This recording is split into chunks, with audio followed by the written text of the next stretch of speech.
Bienvenue à tous dans cette nouvelle vidéo. On se retrouve pour la seconde analyse de ce lundi 6 juin 2022 sur les Pokémon de la 4e génération. Et du coup, on a donc deux analyses encore à faire, y compris celle-ci. Et on va s'attaquer aux fossiles de la 4e génération.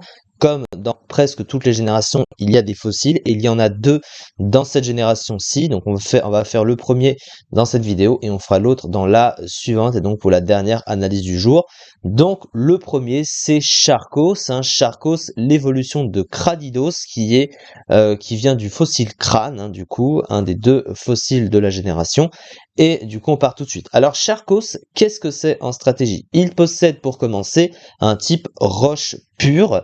Et le type roche, c'est pas un type incroyable, c'est considéré comme un excellent type, on va dire, dans l'état, en apparence, mais il n'est pas si phénoménal que ça, et même que défensivement, c'est un des plus mauvais types du jeu, qui possède un des plus grands nombres de faiblesses. Il en possède 5, avec des types qui sont pour certains extrêmement gênants, le type combat, le type sol, deux des trois types de Kovac super efficace sur le type acier, la faiblesse eau, c'est gênant aussi.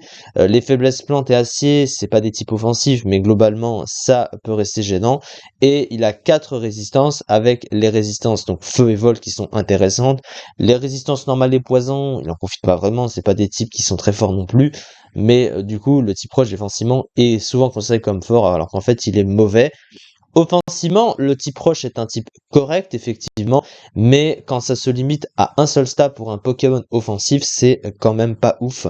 Il aurait plus profité d'un double stab offensivement. Le type roche est pas mauvais, encore une fois, mais c'est toujours bien d'avoir un double stab quand c'est adapté par rapport au rôle du Pokémon, en l'occurrence offensif. Et les Pokémon offensifs profitent beaucoup plus d'un double stab, surtout un double stab offensif, encore une fois. Donc par exemple, peut-être que s'il était roche-sol, je sais pas, ou un truc plus adapté, pourquoi pas. Les deux talents du Pokémon. Alors le premier c'est Brise-Moule. Brise-Moule, qu'est-ce que ça fait? Eh bien quand il attaque, ou de manière générale, ça ignore les talents de l'adversaire qui ont un effet sur les capacités du Pokémon.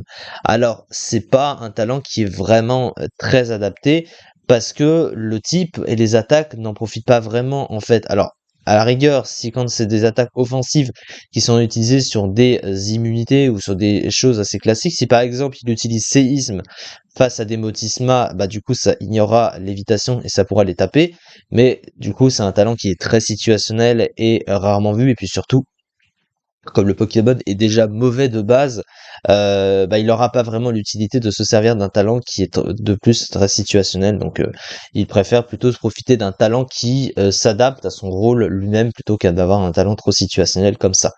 Son autre talent, c'est Sans Limite. Là, par contre, c'est beaucoup plus adapté à ce Pokémon. Sans Limite donne 30% de boost à ses attaques qui ont un effet secondaire, mais en échange, ça retire l'effet secondaire des attaques. Alors, il n'a pas un pool très large pour s'en servir, mais il y a quelques attaques de Kovac qui en profitent. Il a surtout aussi Rock Slide, Rock Slide éboulement qui a un effet secondaire, qui profite du stab. Il a 30% de chance de plus sur ça. Donc voilà, ça aide et ça adapte un petit peu son côté offensif, donc Sans Limite est beaucoup plus adapté que Brise-Boule. Au niveau de ses statistiques, Charcos, il est connu dans le milieu pour avoir une des plus grosses attaques du jeu. Alors je crois que si tu comptes pas les légendaires et on va dire les ultra chimères, si on voilà, à ce niveau-là, en Pokémon, on va dire classique normal, c'est je crois un de ceux, voire presque celui qui possède la plus grosse attaque physique du jeu. Il a 165 en attaque. À titre de comparaison, c'est une attaque plus forte que Groudon, Rayquaza, donc c'est quand même fort, et c'est pas loin de Zacian, à 5 points près, c'est la même attaque que Zacian, donc c'est une attaque énormissime, mais, et il y a bien un grand mais, parce que malgré cette puissance énorme, alors ça reste fort, il a des stats extrêmement nuls à côté, ce qui n'arrange vraiment rien.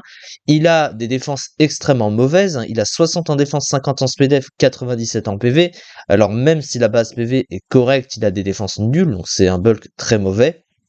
65 en attaque spéciale, bah, il s'en sert pas vraiment et de toute façon le problème des types roches, bah, c'est qu'ils sont très orientés physique en général, mais là en l'occurrence il a même pas une bonne défense physique. Et à côté, pour un Pokémon offensif, seulement 58 de vitesse, c'est quand même très mauvais. Donc ce Pokémon est très facilement et très souvent dépassé par énormément de Pokémon et il est très facile à tuer au vu de son mauvais bulk.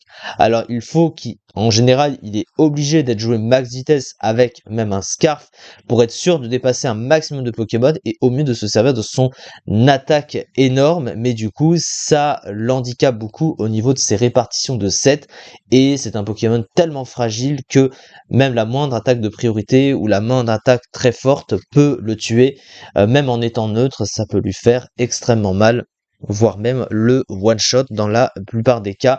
Donc son attaque est excellente évidemment, mais les stats ne suivent pas derrière, donc ça complique un petit peu son rôle. Au niveau de son move pool, il a un move pool offensif qui est quand même adapté, hein, il possède de nombreuses options offensives. Il a point de feu, il a séisme, il a point éclair évidemment. Euh, il a accès également à d'autres options offensives. Alors, il a également accès à Fracasse-Tête, même si ça a un énorme recul, donc ça, il va pas vraiment s'en servir. Il a accès à Rockslide, qui, comme je l'ai dit, profitait de son limite. Il y a également les points élémentaires profitent de son limite également. Il y a aussi Psy-Coup de Boule, qui lui permet de passer les Pokémon qui résistent au type roche et sol, donc notamment champignon, hein, les types plantes, oui, champignons, viridium, blindépique, voilà, hein, ou les types combat de manière générale. Voilà, et surtout que là aussi, ça profite de son limite. Il a accès également à Danse-Lame, hein, qu'on peut voir, mais le problème, c'est qu'avec son mauvais bulk, il a du mal à s'en servir, et tu préfères taper en le boostant en vitesse, hein. C'est un peu le principe de ces sets de Scarf, hein, comme on peut le constater ici. Voilà, il vaut mieux profiter de sa puissance naturelle, mais du coup ça l'empêche de pouvoir se setup ou de pouvoir être plus utile. Il faut également noter son accès à l'attaque poursuite, hein, qui est une priorité si l'adversaire switch, hein, notamment, et qui double de puissance à ce niveau-là. Mais bon, voilà, le Pokémon est de toute façon trop fragile et son placement reste quand même très compliqué. Après, sa puissance offensive est quand même très dangereuse, hein. Ça veut dire que, en face de Pokémon plus faibles, et c'est d'ailleurs le cas en ZU, hein, parce qu'il faut noter qu'en ZU, et alors il n'est pas revenu dans Pokémon épée et bouclier, mais voyez, hein, il était troisième, hein, du tiers, un top tier ZU, 20,80%, mais c'est normal vu la puissance qu'il a dans un tiers où les Pokémon sont plus lents, plus faibles, etc. Et son attaque fait mal. Tu peux pas mettre un Pokémon sur lui parce que ça fait super mal de se prendre 165 d'attaque, surtout sur des attaques stabées ou si, qui font super mal de toute façon, qui vont très souvent très affaiblir ou voire one shot un Pokémon. Donc à ce niveau-là, voilà, mais tout le reste est problématique, on l'a vu, c'est pas un bon Pokémon malgré ça, à cause de ses mauvaises statistiques, n'aidant pas son rôle offensif, et c'est évidemment un problème pour lui. Une des plus grosses attaques du jeu, du coup, de bons PV, des talents qui renforcent son côté offensif, un bon full offensif, des défenses médiocres, une vitesse trop faible pour un sweeper, faible à des types courants dont le type O omniprésent en PU.